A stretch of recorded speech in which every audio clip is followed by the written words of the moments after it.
health, happiness, finances, career, spirituality, you name it. But if our level of personal development, knowledge, experience, mindset, beliefs, etc., to be given in any given area, we are not level 10, then life is always going to be a struggle. Our outer world will always be the reflection of our inner world. Our level of success is always going to be to parallel our level of personal development. Until we dedicate time each day developing ourselves into the person we need to be to create the life we want, success is going to be a struggle to attain. I ran straight home. I was ready to change my life. Our first challenge, finding time. I knew that the solution to all my problems was that I had to commit to making personal development a priority in my daily life. This was the missing link that would enable me to become the person I needed to be, able to consistently attract, create, and sustain the level of success that I wanted. Simple enough. However, my main challenge was the same as anyone's, finding time. I was so busy just trying to survive my life and pay my bills that the idea of finding extra time for my personal development seemed almost impossible. Maybe you can relate. I love what best-selling author Matthew Kelly said in the book The Rhythm of Life. On one hand, we all want to be happy, but on the other hand, we all know the things that make us happy. But we don't do those things. Why? Simple. We are so busy. So busy doing what? So, too busy trying to be happy. So I grabbed my planner, sat down on my couch, and committed to finding time, making time for my daily personal development. I considered the option. There's a book also by the name Making Time, I guess. Yeah. Maybe the evening. My first thought was that maybe I could make time in the evenings after work or maybe late at night after my fiance goes to bed. But then I realized that the evening was really the only time I had to spend with her during the day. Not to mention that late at night is rarely when I am at best. I'm usually so tired that focusing is even more of a challenge than it is usually. In fact, I am hardly coherent, let alone in an optimum state of mind for personal development. Evening was not going to be my optimum time. Possibly the afternoon. Maybe I could schedule it in the middle of the day, possibly on my lunch break or somewhere in between. I could just find some extra time. Well, that extra time just doesn't show up and the day usually gets away from us. Ah, come on. Not in the morning. Then I considered doing it in the morning, but I resisted. To say that I was not a morning person was a gross understatement. The fact I dreaded getting up in the morning, particularly waking up early, almost as much as I hated running. But the more I thought about it, the more a few things started to make sense. First, by committing my personal development in the morning, it would give me positive motivational kick to my day. I could learn something new in the morning. I'd likely be more energized, more focused, and more motivated for the rest of my day. I remembered a blog post from stevepavelina.com titled The Rudder of the Day. Steve, also the author of Personal Development for Smart People, stated, it has been said that the first hour is the rudder of the day. If I am lazy or haphazard in my actions during the first hour after I wake up, I tend to have a fairly lazy and unfocused day. But if I strive to make that first hour optimally productive, the rest of the day tends to follow suit. Not to mention, by doing personal development in the morning, I wouldn't have all the excuses that accumulate during the day. I'm tired, I don't have time, etc. If I did in the morning before the rest of my life and my work got in the way, I could guarantee that it happened every single day. Finally, I just didn't really see any better time to do it. Executing my personal development first thing in the morning was looking to be the most advantageous option. but it was already hard enough to drag myself out of bed every day at 6 a.m. because I had to. So the idea of getting up at 5 a.m. seemed almost impossible to me. Feeling frustrated and a bit defeated, I was to close my planner and forget the whole idea when I heard the voice of my mentor, Kevin Bracey, in my head. Kevin always said, if you want your life to be different, you have to be willing to do something different first. Damn it. I knew Kevin was right, but that didn't make waking up early any easier. Committed to making a change, I decided to overcome my self imposed lifelong limiting belief that I was not a morning person and wrote into my schedule that I would wake up 5 a.m. At 5 a.m. the next morning to do my first personal development routine. Our second challenge, doing what's most impactful. Yeah, maybe I'll stop here for the next person. Maybe Anjali can take it up from here. Thank you, Saurabh. Our second challenge, doing what's most impactful. Then I encountered another challenge. What was I going to do for that hour that was going to make the biggest impact and improve my life the fastest? I could read, but I had done that before and I wanted this to be special. I could exercise, but again, that wasn't getting my juices flowing. So I pulled out a piece of blank paper and I wrote down all of the most life changing personal development practices that I had learned over the years, but never implemented, at least never consistently. Activities like meditation, affirmations, journaling, visualization, as well as reading and exercise. I chose the six activities that I thought would have the most immediate and dramatic impact on my life, assigned 10 minutes each, and planned to try all six the next morning. The interesting thing was, looking at this list got me feeling motivated.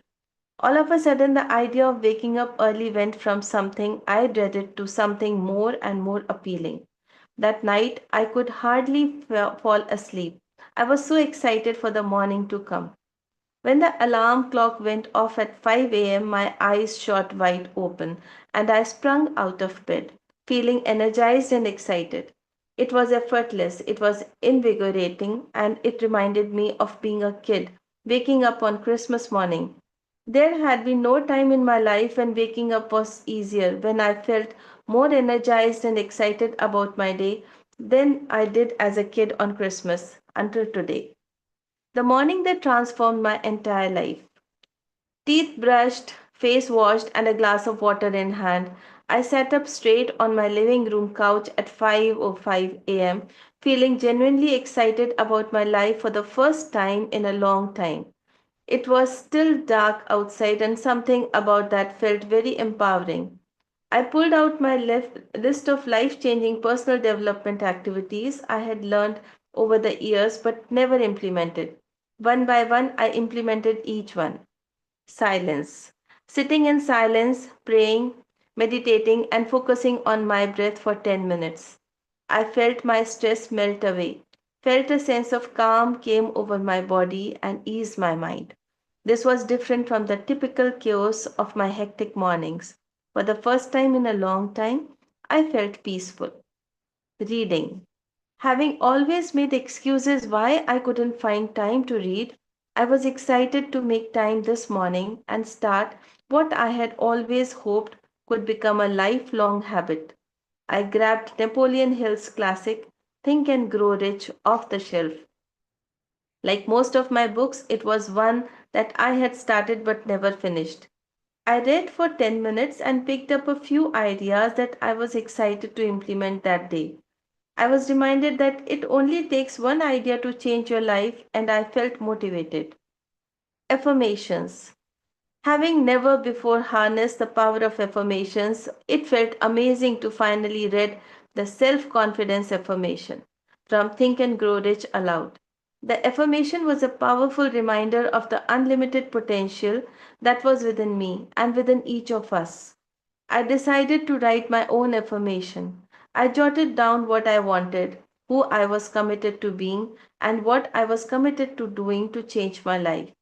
I felt empowered. Visualization. I grabbed the vision board off my wall. See chapter 10 for more on vision boards. I had created it after watching the movie The Secret. I rarely took time to look at, let alone use it as visualization tool it was intended to be.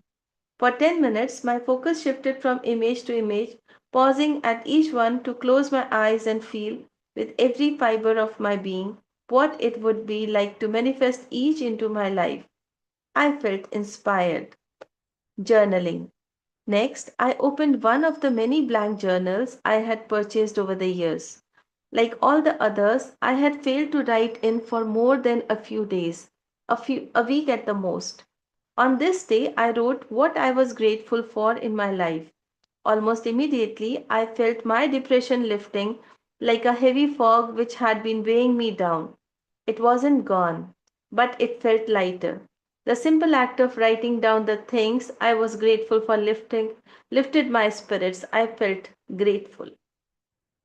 Exercise. Finally, I got off the couch, remembering what I had heard Tony Robbins say so many times: motion creates emotion. I dropped down and did push ups until I couldn't do one more. Then I flipped over onto my back and did as many sit ups as my out of shape abs would allow. With 6 minutes left on the clock, I inserted one of my fiance's yoga videos into the DVD player and enjoyed completing the first 6 minutes of it. I felt energized. It was incredible. I had already experienced what was one of the most peaceful, motivating, empowering, inspiring, grateful, and energizing days of my life. And it was only 6 a.m. Nothing short of a miracle. For the next few weeks, I continued to wake up at 5 a.m. and follow through with my 60-minute personal development routine. Then, so incredibly happy with the way I was feeling and the progress I was making as a result of my morning routine, I wanted more of it. So one night while getting ready for bed, I did what was unthinkable at the time. I set my alarm clock at 4 a.m. Falling asleep that night, I wondered if I was out of my mind. Surprisingly, it was just as easy to wake up at 4 a.m. as it was 5 a.m. And waking up at either time was 10 times easier than waking up on any day of my past when I resisted waking up. My stress levels dropped dramatically. I had more energy, clarity, and focus. I felt genuinely happy, motivated, and inspired. Thoughts of depression were a distant memory. You could say I was back to my old self again. Although I was experiencing so much growth so rapidly that I was quickly surpassing any version of myself that I had ever been in the past.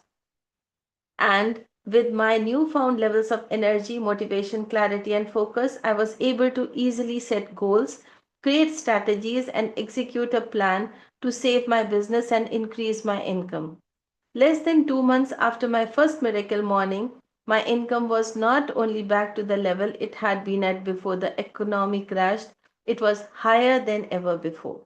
I knew this powerful morning personal development routine was something I would eventually start sharing with my private coaching clients, so I needed a name for it.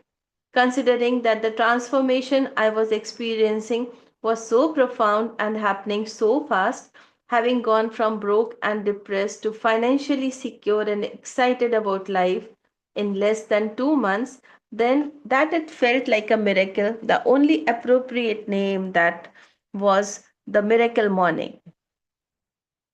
Hey, if Katie can do it. A few weeks later, I was on a coaching call with Katie when she asked, Hal, how do you start your mornings? Although I beamed as I told her about the miracle morning and the benefits of waking up an hour earlier than normal, she resisted. I don't know if I want to wake up any earlier, Hal. Trust me, I'm not a morning person. However, Katie is always a good sport. She is committed to waking up at 6 a.m., 1 hour earlier than normal, and giving the miracle morning a try. I offered her some encouragement and wished her luck. On her coaching call 1 week later, Katie was on fire. When I asked if she actually woke up at 6 a.m. every day to do the miracle morning, I got an unexpected reply. Nope, I woke up at 6 a.m. the first day, but you were right. I had such an awesome morning that I wanted to do it even earlier. So I woke up at 5 a.m. the rest of the week. Hal, it is amazing. Wow, I had to tell my other coaching clients about this. Within a few short weeks, dozens of my clients were sharing with me that they were experiencing the same types of life changing benefits during their own miracle mornings. Some of my clients told their friends and co workers about how the miracle morning was changing their life. It spread through the online world like wildfire. People start posting about the miracle morning on Facebook, tweeting about it on Twitter, and even proudly posting videos of themselves on YouTube, up early and doing the miracle morning. Crazy, right? I'll stop here. Deepa, you want to take over? Yeah, Anjali. Thank you. Who the hell is Joe? I started to realize there was something to this whole miracle morning thing. I was on YouTube one day looking for one of my videos and I put my name in the search. Hey, don't judge. You have Googled yourself before. A video popped up that was titled Miracle Morning at Joe's. It's of some guy that I had never seen before in my life. My first reaction was not very positive. Who the hell is Joe and who does he think he is copying my miracle morning? I got a little defensive, not one of my finer moments. I just didn't know what to think.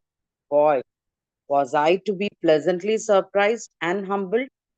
I hit play on the video, and this is what I saw. Hello, it's your friend Joe Diosana. Let's look at the time. Joe shows his alarm clock, which reads 5:41 a.m. It is 5:41 in the morning on Sunday, and you must be wondering, dude, Joe, what in the world are you doing up at 5:41 in the morning on a Sunday? Well, check out miraclemorning.com. That's miraclemorning.com. Look at the information and download it. It feels like Christmas to me. Honestly, I've got a lot of energy. It's like Christmas every day now. Check it out, and I hope your life will be blessed. You can actually now watch Joe's infamous 43-second video and many others at the URL. As I stared, as I sat staring at my computer screen, mouth hanging wide open, I was in awe, almost in tears. It became clear to me that while I never intended for the miracle morning to be anything more than my own morning routine, I now had a responsibility to share it with many people as possible, share it with as many people as possible. So it would impact their lives the way it had mine. Although at that point, I still had no idea just how big it would become. A movement, or is it an awakening? It has been nearly 5 years since I told Katie that the miracle morning and watched Joe's video on YouTube. I've since received thousands of messages from people all over the world expressing their gratitude and enthusiasm for what the miracle morning had done for their lives. It truly has become a worldwide movement, a global awakening, made up of all types of individuals, each dedicated to waking up every day and giving themselves a gift of personal development. I now see the bigger picture, how the miracle morning can impact the world by enabling each of us become who we need to be to create the lives that we want, to positively influence the lives of others and change the world around us. Whether you call it a moment, an awakening, or what many are now referring to as the miracle morning mission, it's about empowering people to transform their lives, their families, their communities, and the world by waking up every day and transforming themselves. Nearly Every single day, hundreds of more people are joining the mission and paying it forward by sharing it with others. I still, I'm still amazed at how many lives are being so deeply affected. Some are even following Joe's lead and recording videos of themselves up early, doing the miracle morning, which usually includes a proud shot of the alarm clock, proving that they are indeed up early. I'm honored and extremely grateful to have the opportunity to share this with so many people in so many different capacities. In fact, the Miracle Morning is now one of my signature keynote messages and workshops, helping corporations, non-profit salespeople, teachers, and high school and college students to increase their productivity, motivation, and performance. Whether delivered as a keynote or workshop, it is a fresh approach to helping individuals and organizations improve their results while improving their attitude at the workshop in the workshop. As you might guess, the Miracle Morning Workshop is appropriately done in the morning, sometimes before the conference even begins. Last but not least, this book is an invitation to start taking yourself to the next level so you can take your success to the next level because it only happens in that order by starting now and making consistent daily progress towards becoming the level 10 person you need to be to create the level 10 life you truly want and deserve. Your success is inevitable. Okay. So I'll stop here. We are at chapter 3 now. Hmm? Yeah, yeah. I just want to ask, do we want to go further and read this or read it tomorrow? Yeah. We have half Because an hour more, no? no, we have 10 minutes for reading, then Oh, it's okay. discussion. So Okay. 10 minutes are there, but we won't be finishing, but we can start. Like it's up to everyone what you Yeah, guys yeah, suggest, or maybe we can finish it by taking 5 minutes extra for reading, something like that. I don't know. yeah, What do you all suggest? we can go ahead, Mansi. It's simple read, right? We can read for another 10-15 minutes, right? Yeah. Yeah, but what others? What is everyone okay with going on with the reading? Then if we get lesser time for discussion, is okay. Yes, yes. Please Yes, proceed for Mansi. reading. Yeah, let's Okay, read, cool. Mansi. If everyone wants to read, yeah, let's go. No problem. Yeah. Pallavi, you want to read now? And Yeah. others also, if anyone, maybe more people, like we might go reading a little extra today. Then we'll keep the discussion very short, like 5 minutes, 10 minutes. Accordingly, we don't want to make it a practice of extending time, so we'll keep it that way. So yeah, and if we feel this chapter is not getting finished in time, we'll stop around like 7:50 or something, whatever, wherever we are, we'll stop at that time. Okay, yeah, Pallavi, go on. You can start. Good morning, everyone. Chapter 3, The 95% Reality Check. One of the saddest thing in life is to get to the end and look back in regret, knowing knowing that you could have been done and had so much more. Robin Sharma. The story of human race is the story of men and women selling themselves short. Abraham Maslow. Every day you and I wake up, we face the same universal challenge to overcome mediocrity and live to our life potential, to live and live to our full potential. It is the greatest challenge in human history to rise above our excuses, do what is right, give our best, and create the level 10 life we truly want. The one with no limits, the one so few people ever get to live. Unfortunately, most people never have even come close. Approximately 95% of our society settles for far less than they want in life, wishing they had more, living with regret, and never understanding that they could be, do, and have all that they want. According to the Social Security Administration, if you take any 100 people at the start of their working career and follow them for the next 40 years until they reach retirement age, Here is what you will find. Only one will be wealthy, four will be financially secure, five will continue working not because they want to, because they have to. 36 will be dead, and 54 will broke and depend on friends, family, relatives, and the government to take care of them.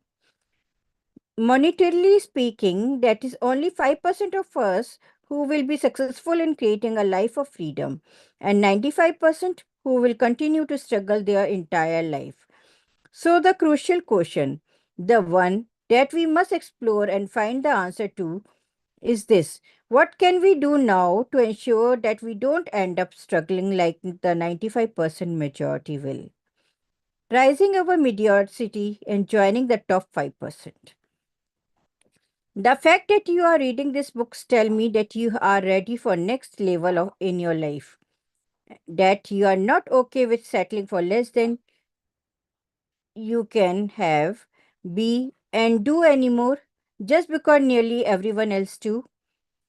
Here are three simple yet decisive steps to rise above mediocrity and join the top 5%. First step 1, acknowledge the 95% reality check. First, we must understand and acknowledge the reality that 95% of our society will never create and live the life they really want. We must embrace the fact that if we don't commit to thinking and living differently than most people now, we are setting ourselves up to endure a life of mediocrity, struggle, failure, and regret. Just like most people realize that this will include our own family, realize that this will include our own friends, family, and peer if we don't do something about it now and set an example of what is possible when we commit to fulfilling our potential. Being average means to settle for less than you truly want and and are capable of and to struggle for that for your entire life. Every day, most people settle and most people struggle on almost every level: physically, mentally, emotionally, relationally, financially. You name it, most people wake up each day and struggle to create the level of success, happiness, love, fulfillment, health, and financial prosperity that they truly desire. Consider the following: physical. Obesity is an epidemic. Potentially fatal disease like cancer and heart disease are not on the race. The average people is exhausted, their physical energy level at, at an all-time low.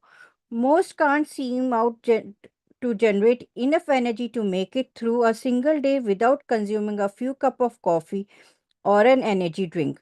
The success of such products is further evidence on the degree to which people are struggling physically. Mental and emotional. More prescription drugs are being consumed every day in an attempt to combat disorder like depression, anxiety, and countless other mental or emotional illness. Really, do you turn on TV without seeing an ad for some prescription drug? Here is there is usually some good looking middle aged couple flying a kite on the beach with their dog. Then a man with a deep voice starts speaking gently, rattling off symptoms, followed by a list of potential side effects. Do you ever feel tired, sad, lonely, depressed, overweight, or anything else that you had been willing to pay money to not feel anymore? Great, you are in luck. XYZ drug can help. Warning: may cause side effects such as bloating, constipation, diarrhea, dizziness, dry mouth, dandruff, insomnia, narcolos- narcolepsy, and many other things far worse than what is actually supposed to help you with. So don't wait. Call the number on your screen today. Relationship. It is well known that there is epidemic of divorce in America, with 1 in 2 marriages failing. The other word, over half of those deeply in love couple who stand before their friends and family and commit their life to each other. Through the good times and the bad, might I remind you, struggle to make it work. After more than 30 years of marriage, two of my favorite people, my mum and dad, recently divorced. I am very present to the pain of this all too common relational struggle. Financial. American have more personal debt than any other time in history. Most people aren't earning nearly as much money as they like to be earning. They are spending too much, not saving enough, and struggling financially. It is no secret that most people are living life far below their potential. One, we can acknowledge that it is crucial that we explore what causes most people to struggle and settle for mediocrity in their life. Thank you so much.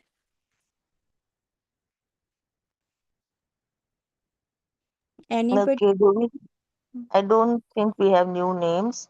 Anyone wants to read?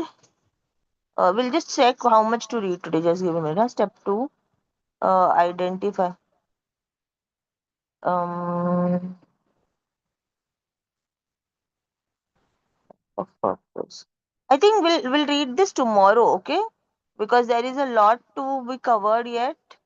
And so let's open up for discussion. At the most, we can read this one. No, the step 2 is also very big. So here starts the step 3. So yeah, let's stop at step 1 and start. Let's get into the discussion. So yeah, thank you everyone for reading. So we are open for discussion. Who would like to share something or anything that you read or whatever you liked? Yes. So the step 1 is also very profound to discuss about, right? We most of the time what I have understood that people are not everyone is ready to even accept the reality because we think this is how it is and we are okay to live with that so many of the times.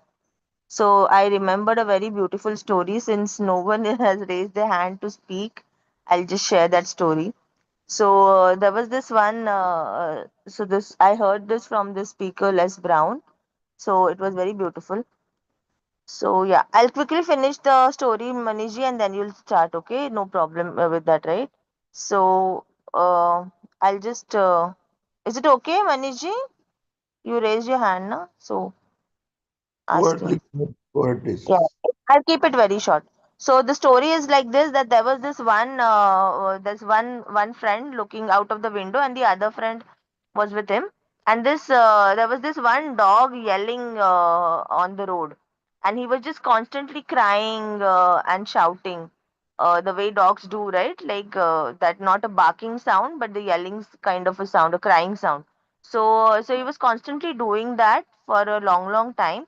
And this man, he asked the other friend of his that why is this dog doing this since the morning or whatever. So then the friend answers, yes, because he's sitting on a nail. But the other man says, so the first man asks him that why is he not getting up and sitting on the other side, like so that the nail doesn't prick him. But then the friend answers that yeah, because the nail is not pricking him hard enough. So I think that's what happens with us many a times, right, in life, that it happens like we are very much okay with our pains and we are going out with on with them without taking efforts because maybe they're not pricking us hard enough. And as Oprah very beautifully says it, that life works in like the steps that first it will come and whisper in your ear. And if you're still not listening, then it will give you a gentle nudge on your head and ask you to move. But if you're still not doing it, then it will bring something like the ceiling will drop and it will come as a thud on, and then you have to move. So things like happen like this where we are forced to change, and if we are not listening and getting aware of the signs or situations and taking them this thing, then we are forced to change them. Maybe that is what these are our lessons and we need to learn and grow through them. That's the way of life it is. I have experienced it big time, like where patterns kept repeating until I literally learned out of them. So yeah, sorry for taking a little longer. Yeah. Anyone who wants to, yeah, Maniji, you can add, and I'll just request everyone to keep it very, very short today, so everyone gets a chance to speak, and we still finish at 8 o'clock. So yeah, please go on, Manish. Yeah. Yeah, good morning. See, actually, what a person becomes is based on, we are a sum total of our habits, and the habit we develop is based on our domestication, experiences, what we look around, what we hear. I like those book Four Agreement and Fifth Agreement, very profound. So basically, our mind is like a water. It takes the shape of the vessel we put in, right? So it's just about, see, basically, a doctor's son becomes a doctor, an engineer's son becomes an engineer, and things like that. So basically, it all matters to our surroundings. It's just like a seed. A plant will grow to its only the right potential in the right type of fertile soil, right, in the environment. Because I've seen that, I had my batchmates in TCS and Accenture, that they were from a very simple family, but they studied in good schools. So it's all about exposure. It's all about, the company you keep and your family value system. It's just like, father has to make a dream for his son, right? This is what you have to do, and we'll do it together and things like that. So it's just like, uh, uh, we need a good mentor, a good coach, so that, he can always hold you when you are, when your body or your mind is willing to go down. So it's just about, it's all about uh, the exposure we get in life. So if we sit with very successful people, and because when you sit with successful people, you will get answer to all the questions you might have, right? And then happily you can sail it through. So the point here is that, we make our life goals based on uh, our surroundings, our friends, our family, and our colleagues and things like that. So it's just like, the simple example of a plant always inspires me. So here, the soil has to be very fertile, right? So for the plant to come to its full potential on a regular interval of time. So it's just like, if you keep reading, just like that, every successful person say that, Warren Buffett, Bill Gates, they read so much, because usually we get to meet people, and the author says that, 95% people are, unsatisfied, unsuccessful, right? So when we are surrounded by 95% unsuccessful people, so our fertile soil is not fertile, right? Our soil is not fertile. So how you can come to your full potential? So the solution is, keep reading, keep exploring, and you'll find it. Just like keep feeling is the secret, and you have to always feel in the desired state. Yes, you can do that. So few of the books that we read, right, they all align with that. You set a goal, clear goal, make small progress, make small achievement, celebrate those, feel gratitude, affirmation, things like that, reflect on your day every day. And this miracle morning is supporting the same thing, because when you just like, well begun is half done. So when you start your day early, it means you are very serious about your progress throughout the day, and you will make every possible attempt, to do everything better throughout the day. And yesterday I mentioned the mental energy thing. So our mental energy is highest in the early hours, because all the vibrations, there is all peace around nature and things like that. So when you say that, when you start early morning, it's like, like, well begun is half done. So you set a tone for the day, and you start working early. You feel uh, you have a good feeling of achievement. There is no traffic on the road. If I wake up early at 5, I can leave for office at 7. So it's just like, everything is, you're surrounded by all positive energy in the morning, and that sets a tone for the day. And accordingly, you will get the results, basically. Yeah, thank you. Yeah, maybe I can go next. Thanks, Manishi. You have in fact linked all the 12 books we have linked previously to the today's reading.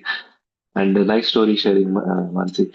So, what I wanted to share was there was this line where the author was saying that when you wake up in the morning, it feels like a Christmas, right?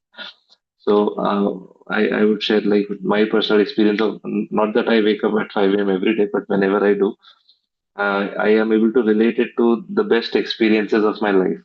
Best experiences, as in, once I'm around 15 years back, I spent like 6 months in a ashram. I did Vipassana a couple of times where we used to wake up like at 4 a.m. in the morning. So whenever I do that, I'm able to go into the same state of mind. So so the best spiritual experiences that I've ever had in my life. So whenever I wake up early, have a productive start to the morning.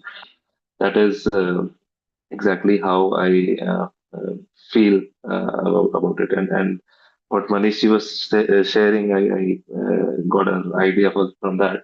Like there is less traffic in the morning. They say in one of our spiritual organizations, they used to say that even when you're trying to meditate, so during the day when it is busy, everybody has so many different kind of thoughts, positive, negative ways thoughts. It's difficult to create that connection with that supreme energy. But in the morning time, when most of the world is like asleep, and there is literally less thought traffic in the entire universe, at least in our time zone. So that is like the best time to meditate, and you're able to actually connect with that supreme energy in that time. Yeah, that was my small share. Thank you.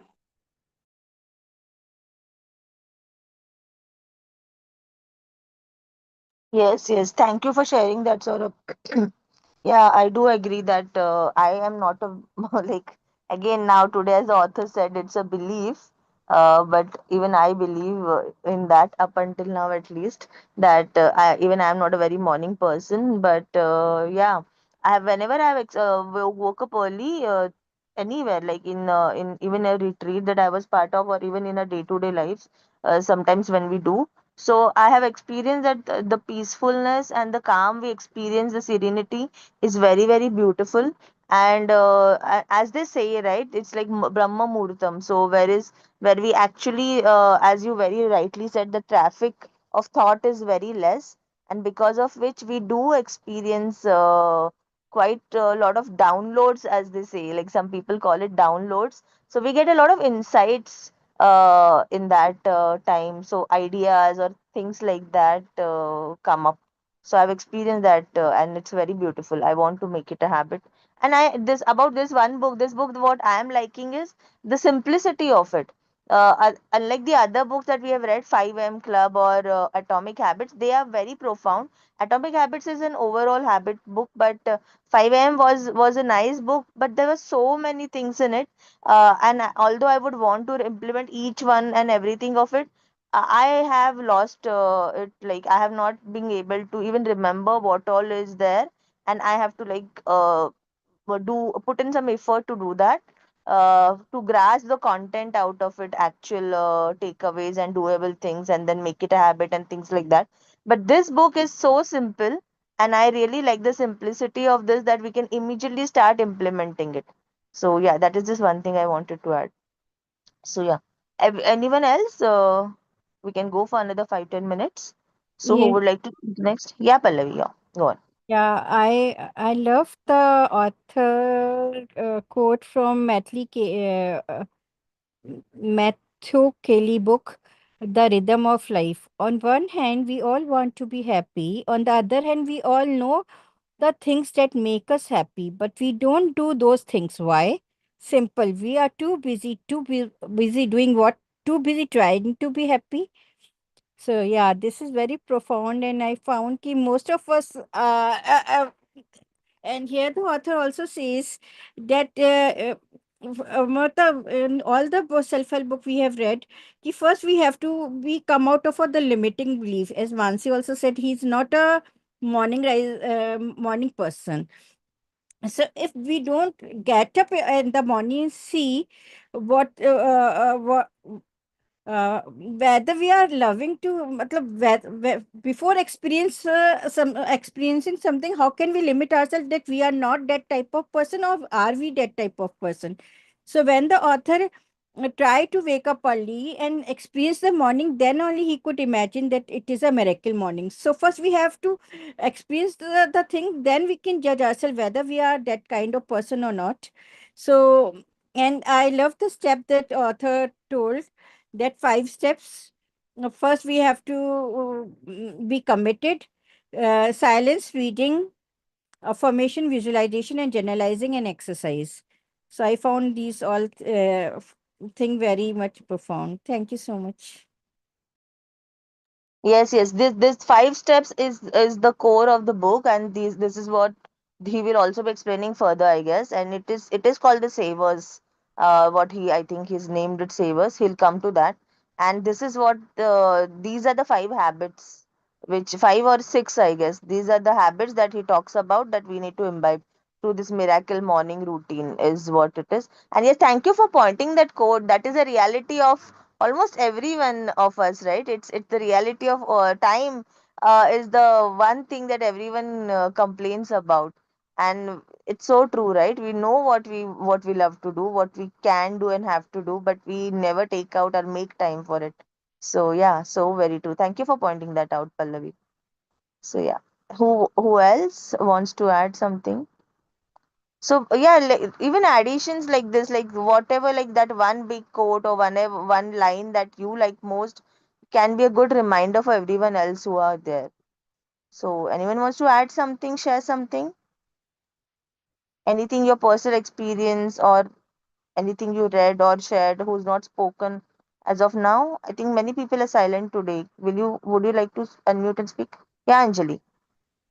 Yeah, Mansi, I like these 6 points only because the way he has divided the time slot, it's quite inspiring. Actually, when we plan to get up in the morning, we have that thought that for 45 minutes we have to do one activity consistently, then only it would be effective. And most of the times we are waking up early either for the walk or exercise or meditation. But that thought that it won't work if you don't stretch it to 30 minutes or 45 minutes, it sometimes gives a kind of boredom or monotony, and then we start like finding excuses and it gets discontinued. This is my personal experience. So because I started with the walk and yoga everything, but then okay, but I like the fact that when we are dividing it into 10 minutes slot and these 6 activities, so this is quite an interesting way. We cannot go in a zone where that boredom strikes us, and then we can like adjust the activities. It is up to us, and we can make it more interesting how to keep ourselves energetic, how to keep ourselves like awake in the morning. Because if we are not a morning person, although I am a morning person, but I get bored very soon. So for me, this is a nice idea. I can start, I can implement it as soon, very soon. So I like the ideas. Instead of these 6 activities, I can take up anything that keeps me motivated or that keeps me energized. See what we are planning nighttime when we are sleeping, we always make plans for the morning that for the next day. So I can also utilize my 10 minutes, any 10 minutes, to plan something out, or just to revisit or revise my that list. So that also I can do. I can make a planner, I can make a slot for that. So we can definitely divide the time, and this is a good idea how we can utilize the time and we can keep ourselves more motivated and energized. So this is what really clicked me. That's all. Wow, thank you for sharing that. In fact, even I was thinking that in 5 a.m. club, na, he's introduced this 20 minutes rule. So 20 minutes of movement, that is exercise, 20 minutes of journaling, and 20 minutes of reading, he says. So yeah, basically we can design our own mornings, right? The way we want, what is our priority, and we can explore and experiment with it. And we can actually have the comparative study of these books, like basically understanding what is there in which book, and then we can adapt to whatever works for us. That is a beautiful thing. In fact, we can give like 21 days or maybe 1 month or something to explore. So that's a great idea. Thank you for sharing that. I think this gives an idea for all of us to do it and give it a try. Yes, Saurabh and Manish, who wants to share? Yes, Saurabh, go on. No, from this share itself, I got one pointer. So we get bored very soon. What Anjali ji mentioned, right? Which is very true actually for most of the things that we try to do. We all tend to get bored with similar set of things or longer duration things that we are starting with. So I think this whole exercise. So sometimes I feel that okay, we are all reading all similar kind of books, 5 a.m. Club, Miracle Mornings. Everybody is more or less talking about same set of productivity concepts, same set of spiritual rules, etc.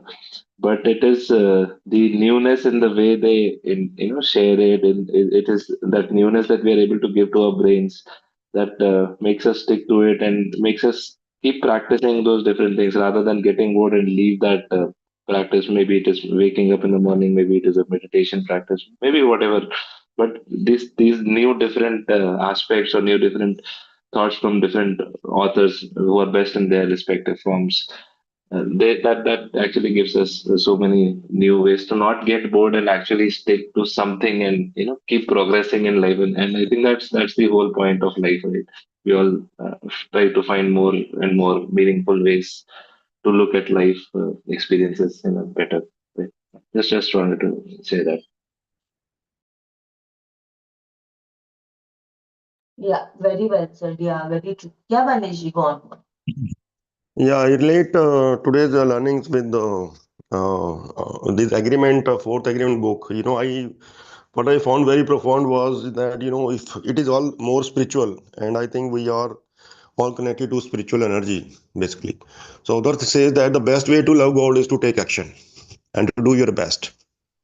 So so when we love God consciously and take action, I think we have the spirit of God in us, and we with that spirit, we can clear our doubts, we can overcome fears, we can believe in ourselves, and see, it's all about when we don't get them in the morning, it's all about we are not very serious about our life commitments, like attaining goals, and it's all health, career, and so many other things. But when you see, every solution to everything is all about taking action, and don't worry about the outcome, because if you start taking action, every you'll find solution to every question that might arise and any failure that might come. So this thing I found very profound, that if you start taking action, don't worry about the outcome. Have a plan, start taking actions, whatever is your current capacity, and just keep doing it. And as you do it, you'll enjoy the outcome of those actions.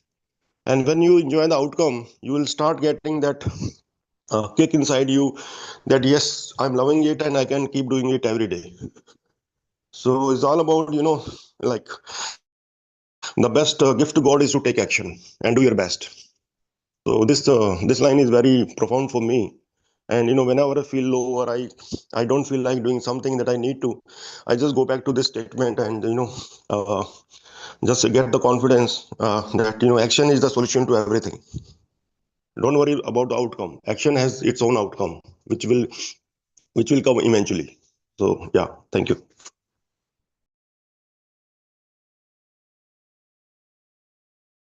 Yes, thank you. Thank you for sharing that. Also, we'll close it in a minute, unless anyone has something very profound to share.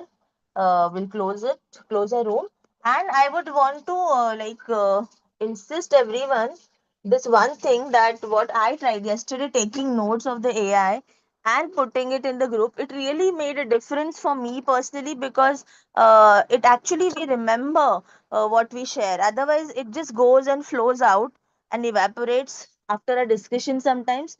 But when I actually put in that effort of, I would not suggest, if you don't want to take notes, don't do, but at least if you can make it a practice of sharing your one, two, or at least three takeaways in the group, that will help yourself as a reminder that when we write and read, it happens like three times writing once or something like that. There is a science behind it, and we do remember and recollect those things that have touched us.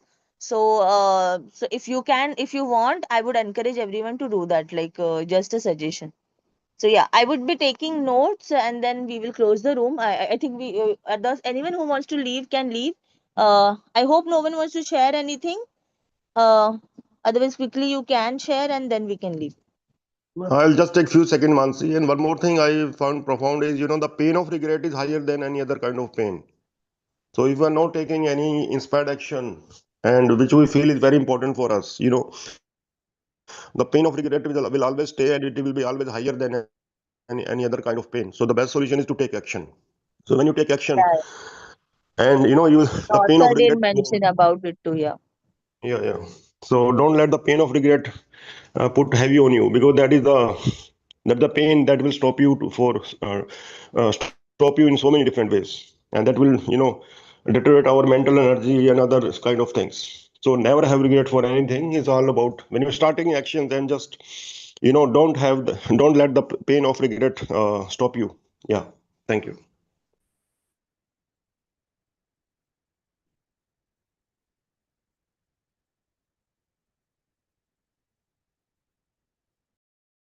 Yeah. Thank you for Maniji sharing that. Yes, you keep sharing that with us, and now it has like really imbibed in us. That reminds me of these two books. Also, additionally, maybe we can read sometime, which may also add some light to our morning routines or life that we're trying to design. So it is this Hi-Fi Habit by Mel Robbins, which is I think again a morning habit, like where you like just do a hi-fi looking at yourself in the mirror, and this 5 second rule where you just wake up or you do whatever in just 5 seconds about taking action. So 5, 4, 3, 2, 1, and you do it, something like that. So I just know little bit, like just heard through videos, but maybe reading those book will help. Sometime we can take them up.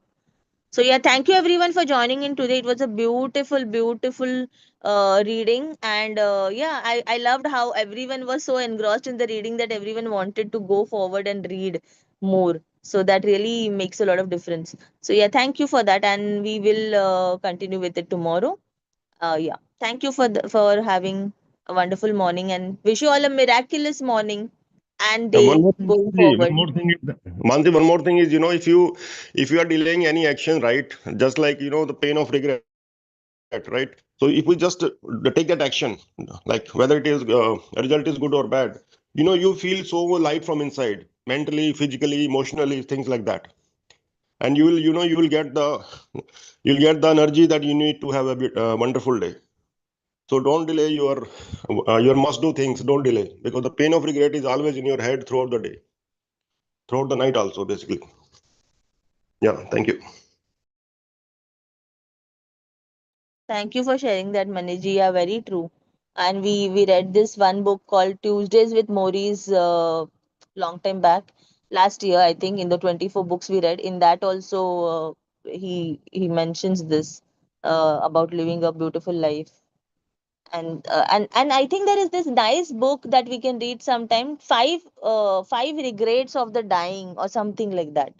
By that name, I think, which talks about this one point that you shared right now. So yeah, I've taken my notes, and I'll just so we'll just close it right now. Thank you everyone for joining. Thank you so much. Bye bye. Take care. See you all tomorrow.